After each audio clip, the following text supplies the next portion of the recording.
नमस्कार दोस्तों। आज मैं आपके लिए प्रेमचंद जी द्वारा लिखी गई कहानी इज्जत का खून लेकर आई हूँ। तो चलिए सुनते हैं। मैंने कहानियों और इतिहासों में तकदीर के उलटफेर की अजीबोगरीब दास्तानें पढ़ी हैं। साहे को भिखमंगा और भिखमंगे को साहे बनते देखा है। तकदीर एक छिपा हुआ भेद है। गालियों में टुकड़े चुनती हुई औरतें सोने के सिंहासन पर बैठ गई और वह ऐश्वर्य के मतवाले जिनके इशारे पर तकदीर भी सिर झुकाती थी, आन की शान में चील कौओं का शिकार बन गए। पर मेरे सर पर जो कुछ बीती उसकी नज़ीर कहीं नहीं मिलती। आहे, उन घटनाओं को आज याद करती हूँ तो रोंगटे खड़े हो जाते हैं और हैरत होती है कि अब तक मैं क्यों कर जिंदा हूँ। सौंदर्य लालसाओं का स्रोत है। मेरे दिल में क्या लालसाएं ना थी, पर आहे निष्ठुर भाग्य के हाथों में मिटी। मैं क्या जानती थी कि वह आदमी जो मेरी एक एक अदा पर कुर्बान होता था, एक दिन मुझे इस तरह जलील और बर्बाद करेगा। आज 3 साल हुए जब मैंने इस घर में कदम रखा। उस वक्त यह एक हरा भरा चमन था। मैं इस चमन की बुलबुल थी, हवा में उड़ती थी, डालियों पर चहकती थी, फूलों पर सोती थी। सईद मेरा था, मैं सईद की थी। इस संगमरमर के हौज के किनारे हम मोहब्बत के पासे खेलते थे। तुम मेरी जान हो, मैं उनसे कहती थी, तुम मेरे दिलदार हो। हमारी जायदाद लंबी चौड़ी थी, जमाने की कोई फिक्र, जिंदगी का कोई गम न था।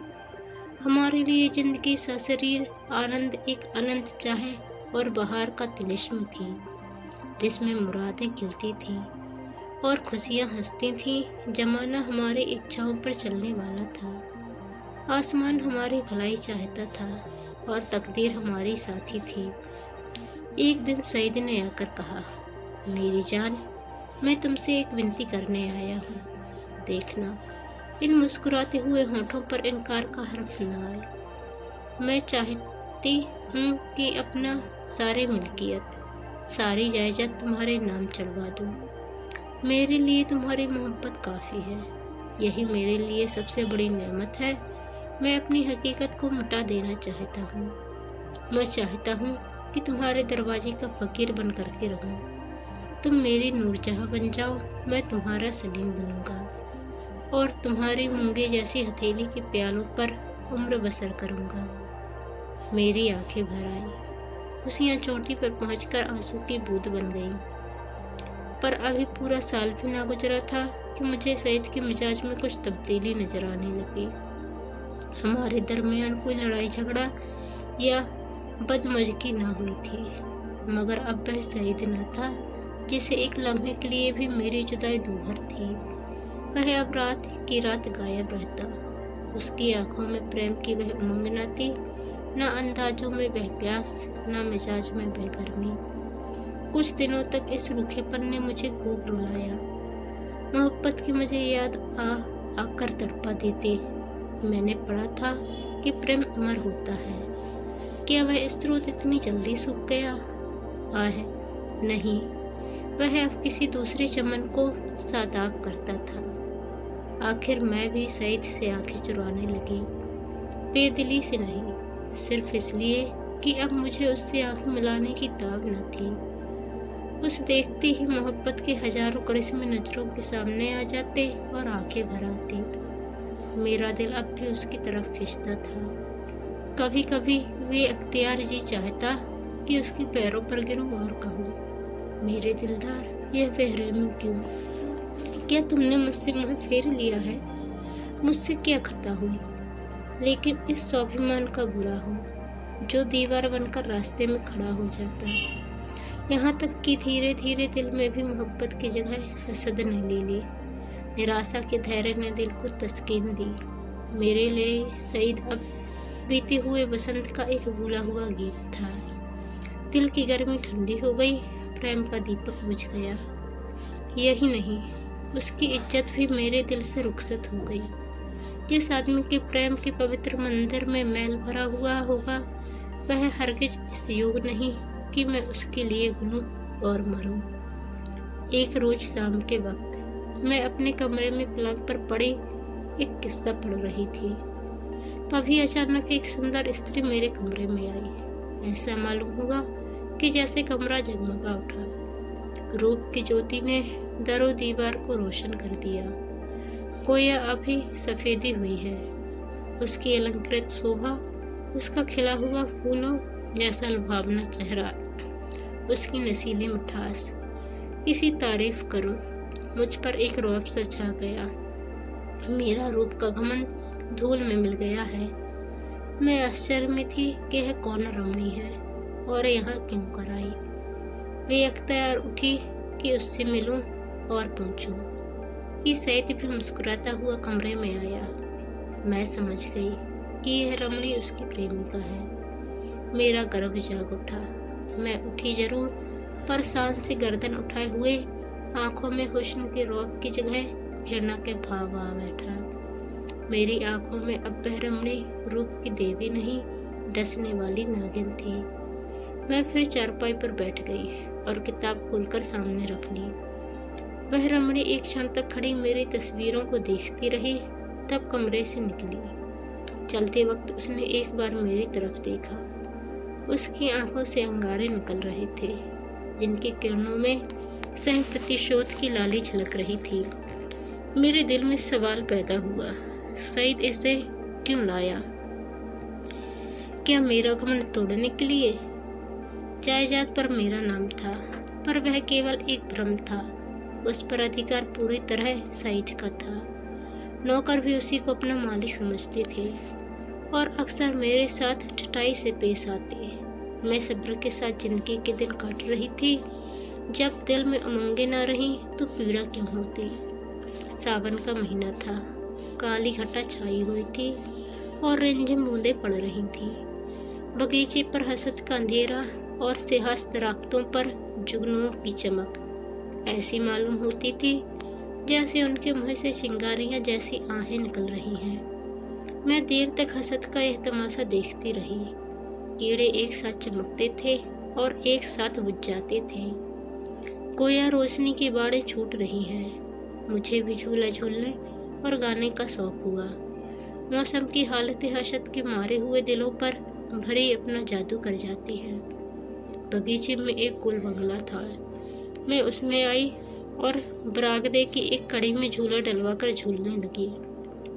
मुझे आज मालूम हुआ कि निराशा में भी एक आध्यात्मिक आनंद होता है, जिसका हाल उसको नहीं मालूम, जिसकी इच्छा पूर्ण है।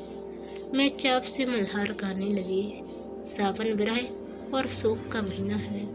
गीत में एक वियोगी हृदय की गाथा की कथा मेरे दर्द भरे शब्दों को बयान कर रही थी कि बरबस आंखों से आंसू टपकने लगे। इतने में बाहर से एक लालटेन की रोशनी नजर आई। सईद और हसीना दोनों चले आ रहे थे। हसीना ने मेरे पास आकर कहा, आज यहाँ नाच रंग की महफिल सजेगी और शराब के दौर चलेंगे। मैंने घृणा से कहा, मुबारक हो हसीना, 12 मासे और मल्हार की ताने उड़ेंगी, साजिंदे आ रहे हैं। मैं शौक से, हसीना, तुम्हारा सीना हसद से चाक हो जाएगा। सईद ने मुझसे कहा, जुवेदा तुम अपने कमरे में चली जाओ, यह इस वक्त आपे में नहीं है। हसीना ने मेरी तरफ लाल लाल आंखें निकाल कर कहा, मैं तुम्हें अपने पैरों की धूल के बराबर भी नहीं समझती। मुझे फिर जब्त न रहा, अकड़ कर बोली, और मैं क्या समझती हूँ? एक कुतिया दूसरों की उगली हुई हड्डियों कुछ जोड़ती फिरती है। अब सईद के भी तेवर बदले। मेरी तरफ भयानक आंखों से देखकर बोले, जुवेदा तुम्हारे सर पर शैतान तो नहीं सवार है? सईद का यह जुमला मेरे जिगर में चुभ गया। मैं तड़प उठी। जिन होठों से हमेशा मोहब्बत और प्यार की बातें सुनी हों, उन्हीं से यह जहर निकले और बिल्कुल बेकसूर। क्या मैं ऐसी नाचीज और हकीर हो गई हूँ कि एक बाजारू औरत भी मुझे छेड़कर गालियाँ दे सकती है और मेरा जबान खोलना मना? मेरे दिल में साल भर से जो बुखार हो रहा था वह उछल पड़ा। मैं झूले से उतर पड़ी और सईद की तरफ शिकायत भरी निगाहों से देखकर बोली, शैतान मेरे सर पर सवार हो या तुम्हारे सर पर, इसका फैसला तुम खुद कर सकते हो सईद। मैं तुमको अब तक शरीफ और गैरत वाला समझती थी, तुम खुद कर सकते हो। बेवफाई की इसका मलाला मुझे जरूर था, मगर मैंने सपनों में भी यह न सोचा था कि तुम गैरत से इतने खाली हो कि हया फरोश औरत के पीछे मुझे इस तरह जलील करोगे। इसका बदला तुम्हें खुदा से मिलेगा। हसीना ने तेज होकर कहा, तुम मुझे हया फरोश कहती है? मैं बेशक कहती हूँ सईद। और मैं बेगैरत हूँ? मैं बेशक बेगैरत ही नहीं, सोबतीबाज, मक्कार, पापी, सब कुछ। यह अल्फाज बहुत घिनौने हैं, लेकिन मेरे गुस्से के इजहार के लिए काफ़ी नहीं। मैं यह बातें कह रही थी कि एकाएक सईद के लंबे तगड़े हट्टे कट्टे नौकर ने मेरे दोनों बाहें पकड़ ली और पलक मारते भर में हसीना ने झूले की रस्सियां उतारकर मुझे बरामदे के एक लोहे के खंभे से बांध दिया। इस वक्त मेरे दिल में क्या ख्याल आ रहे थे यह याद नहीं, पर मेरी आंखों के सामने अंधेरा छा गया था। ऐसा मालूम होता था कि यह तीनों इंसान नहीं यमदूत हैं। गुस्से की जगह दिल में डर समा गया था। इस वक्त अगर कोई रोबी ताकत मेरे बंधनों को काट देती, मेरे हाथों में आगदार खंजर दे देती, तो भी तो जमीन पर बैठकर अपनी जिल्लत और बेकशी पर आंसू बहाने के सिवा और कुछ न कर सकती। मुझे ख्याल आता था कि शायद खुदा की तरफ से मुझ पर यह कहर नाजिल हुआ है, शायद मेरी बेनमाजी और बेदीनी की यह सज़ा मिल रही है। मैं अपनी पिछली ज़िंदगी पर निगाह डाल रही थी कि मुझसे कौन सी गलती हुई है जिसकी यह सज़ा है। मुझे इस हालत में छोड़कर तीनों सूरतें कमरे में चली गई।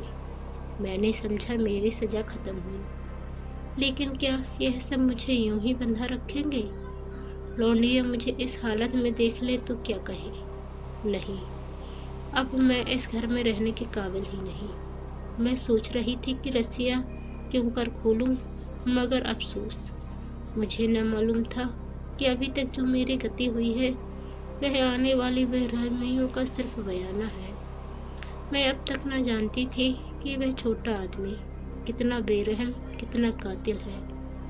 मैं अपने दिल से बहस कर रही थी कि अपनी इस जिल्लत मुझ पर कहाँ तक है। अगर मैं हसीना की उन दिल जलाने वाली बातों का जवाब न देती तो क्या यह नौबत न आती? आती, और ज़रूर आती।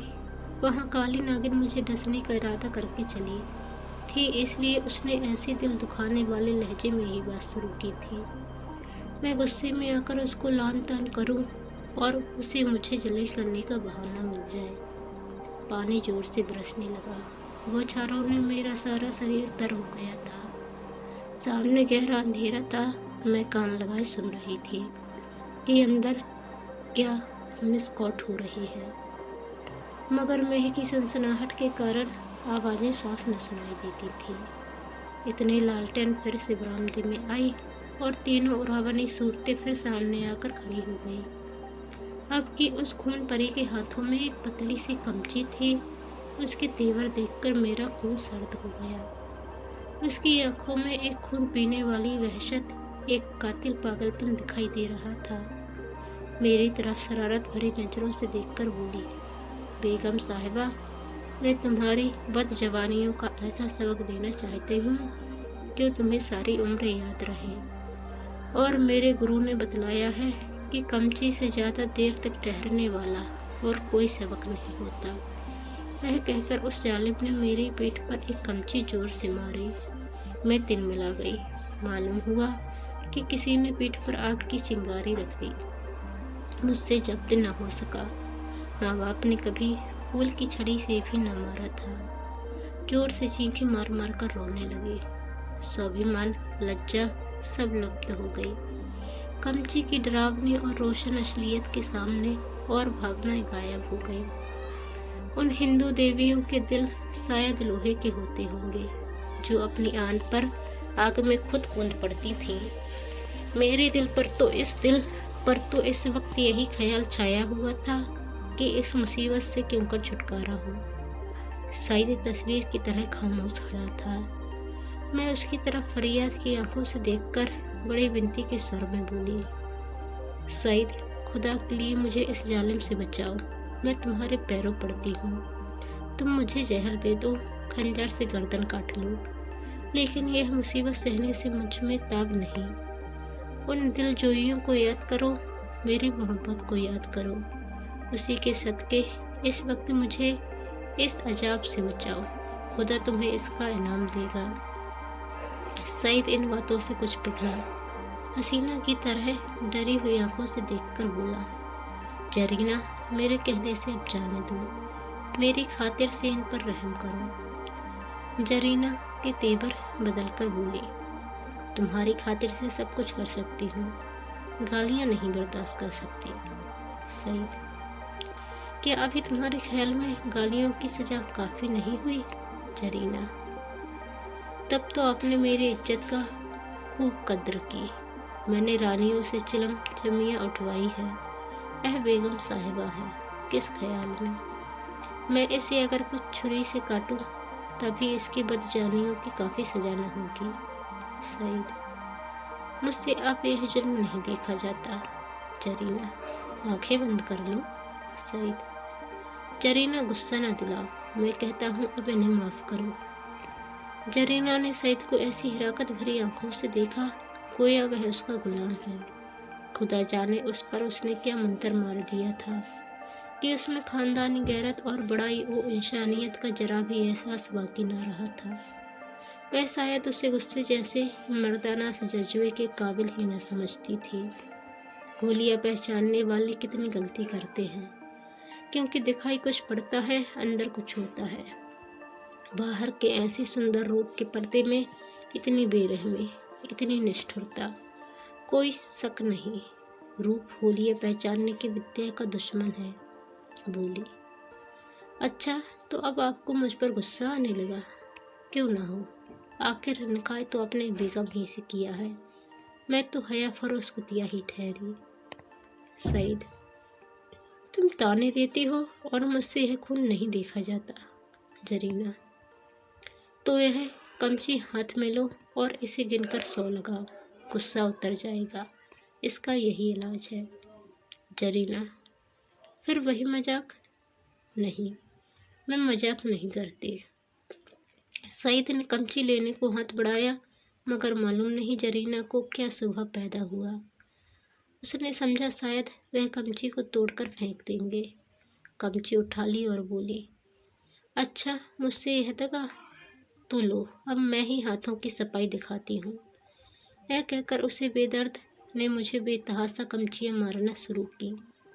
मैं दर्द से ऐंठ ऐंठ कर चीख रही थी, उसके पैरों पड़ती थी, मिन्नतें करती थी, अपने किए पर शर्मिंदा थी, दुआएं देती थी, पीर और पैगंबर का वास्ता देती थी, पर उस कातिल को जरा भी रहम न आता था।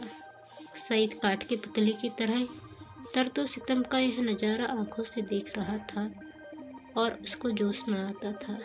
शायद मेरा बड़े से बड़े दुश्मन भी मेरे रोने धोने पर तरस खाता।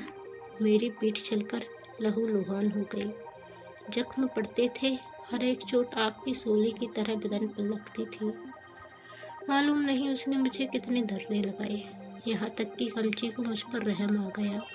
वह फटकर टूट गई, लकड़ी का कलेजा फट गया, मगर इंसान का दिल न पिघला। मुझे इस तरह जलील और तबाह करके तीनों खबीस रूहें वहाँ से रुखसत हो गई। सईद के नौकर ने चलते वक्त मेरी रस्सियाँ खोल दी। मैं कहाँ जाती, उस घर में क्यों कर कदम रखती? मेरा सारा जिस्म नासूर हो रहा था, लेकिन दिल के नए फफोले उससे कहीं ज़्यादा जानलेवा थे। सारा दिल फफोलों से भर उठा था, अच्छी भावनाओं के लिए भी जगह बाकी न रही थी। उस वक्त मैं किसी अंधे को कुएं में गिरते देखती तो मुझे हंसी आती, किसी यतीम का दर्दनाक रोना सुनती तो उसको मुँह चिढ़ाती। दिल की हालत में एक ज़बरदस्त इंकलाब हो गया था। मुझे गुस्सा न था, गम न था, मौत की आरज़ू न थी।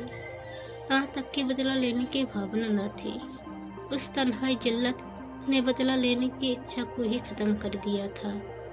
हालांकि मैं चाहती तो कानूनन सईद को शिकंजे में ला सकती थी, उसे दाने दाने के लिए तरसा सकती थी, लेकिन यह बेइज्जती, यह बेआबरूई, यह पामाली बदले के ख्याल के दायरे से बाहर थी।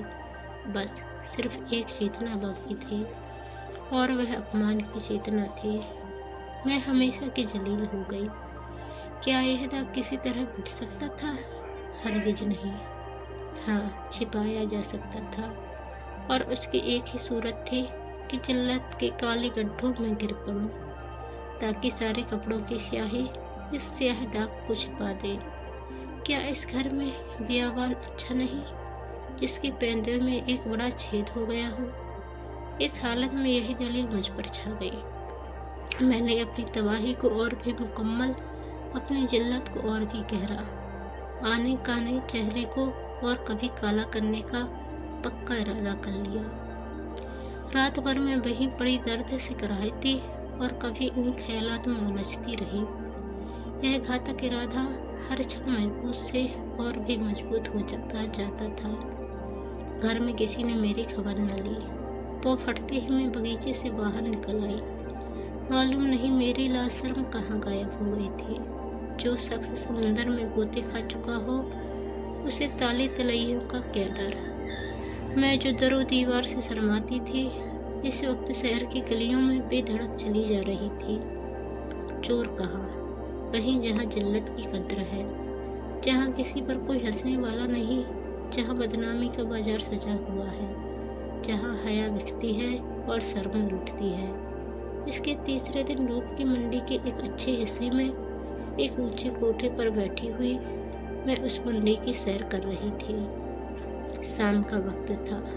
नीचे सड़क पर आदमियों की ऐसी भीड़ थी कि कंधे से कंधा चलता था। आज सावन का मेला था। लोग साफ सुथरे कपड़े पहने कतार की कतार दरिया की तरफ जा रहे थे। हमारे बाजार की बेशकीमती जश्न भी आज नदी के किनारे सजे हुए थे। कहीं हसीनों के झूले थे, कहीं सावन की मेज। लेकिन मुझे इस बाजार की सैर दरिया के किनारे से ज़्यादा पुरलुफ्त मालूम होती थी। ऐसा मालूम होता था कि शहर की और सब सड़कें बंद हो गई हैं। सिर्फ यही तंग गली खुली हुई है और सबकी निगाहें कोठों ही की तरफ लगी थी। गोया वह जमीन पर नहीं चल रहे हैं, हवा में उड़ना चाहते हैं।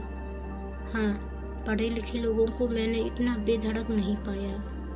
वह भी घुरते थे मगर कनखियों से। अधेड़ उम्र के लोग सबसे ज़्यादा बेधड़क मालूम होते थे। शायद उनकी मंशा जवानी के जोश को जाहिर करना था। बाजार क्या था? एक लंबा चौड़ा थिएटर था। लोग हंसी दिल लगी करते थे, लुत्फ उठाने के लिए नहीं, हसीनों को सुनाने के लिए। मैं दूसरी तरफ था, निगाह किसी दूसरी तरफ। बस भांडों और नक्कालों की मजलिस थी। यकायक सईद की फिटर नजर आई। मैं उस पर कई बार सैर कर चुकी थी। सईद अच्छे कपड़े पहने अकड़ा हुआ बैठा था। ऐसा सजीला वाका जबान सारे शहर में न था। चेहरे मुहरे से मर्दानापन बरसता था। उसकी आंख एक बार मेरे कोठे की तरफ उठी और नीचे झुक गई। उसके चेहरे पर मर्दानी सी छा गई, जैसे किसी जहरीले सांप ने काट खाया हो। उसने कोचवान से कुछ कहा। दम के दम में फिटन हवा हो गई। इस वक्त उसे देखकर मुझे जो दो स्फुट प्रसन्नता हुई, उसके सामने उस जानलेवा दर्द की कोई हकीकत न थी। मैंने जलील होकर उसे जलील कर दिया। एक कटार कमचियों से कहीं ज़्यादा तेज थी। उसकी हिम्मत न थी कि अब मुझसे आंख मिला सके। नहीं, मैंने उसे हरा दिया। उसे उम्र भर के लिए दिल में कैद कर डाला। इस कालकोठरी में अब उसका निकलना गैर मुमकिन था, क्योंकि उसे अपने खानदान की बड़प्पन का घमंड था। दूसरे दिन भोर में खबर मिली कि किसी कातिल ने मिर्जा सईद का काम तमाम कर दिया। उसकी लाश उसी बगीचे के गोल कमरे में मिली। सीने में गोली लग गई थी। 9 बजे दूसरी खबर सुनाई दी। जरीना को भी किसी ने रात के वक्त कत्ल कर डाला था। उसका सर तन जुदा कर दिया गया। बात को जांच पड़ताल से मालूम हुआ कि दोनों वारदातें सईद के ही हाथों हुई। उसने पहले जरीना को उसके मकान पर कत्ल किया और तब अपने घर आकर अपने सीने में गोली मारी। इस मर्दाना गैरतमंदी ने सईद की मोहब्बत मेरे दिल में ताज़ा कर दी। शाम के वक्त मैं अपने मकान पर पहुंच गई। अभी मुझे यहाँ से गए हुए सिर्फ 4 दिन गुजरे थे, मगर ऐसा मालूम होता था कि वर्षों के बाद आई हूँ। दरो दीवार पर हसरत छाई हुई थी। मैंने घर में पाँव रखा तो बरबस सईद की मुस्कुराती हुई सूरत आंखों के सामने आकर खड़ी हो गई। वही मर्दाना हुस्न, वही बांकपन, वही मनोहार की आंखें। वे अख्तियार मेरी आंखें भर आईं और दिल से एक ठंडी आह निकल आई। गम इसका न था कि सईद ने क्यों जान दे दी, नहीं, उसकी मुजरिमाना बेहिशी और रूप के पीछे भागना, इन दोनों बातों को तो मैं मरते दम तक माफ़ न करूँगी। गम यह था कि यह पागलपन उसके शरीर में क्यों समाया। इस वक्त दिल की जो कैफियत है उससे मैं समझती हूँ कि कुछ दिनों में सईद की बेवफाई और बेरहमी का घाव भर जाएगा। अपनी जिल्लत की याद भी शायद मिट जाए, मगर उसकी चंद रोज़ा मोहब्बत का नक्श बाकी रहेगा। और अब ऐसी ही मेरी ज़िंदगी का सहारा है। प्रेम 25। तो ये थी प्रेमचंद जी द्वारा लिखी कहानी इज्जत का खून। आपको कहानी कैसी लगी कमेंट में ज़रूर बताएं। चैनल पर नए आए हैं तो प्लीज़ चैनल को सब्सक्राइब कर बेल आइकन को क्लिक कर लें। धन्यवाद।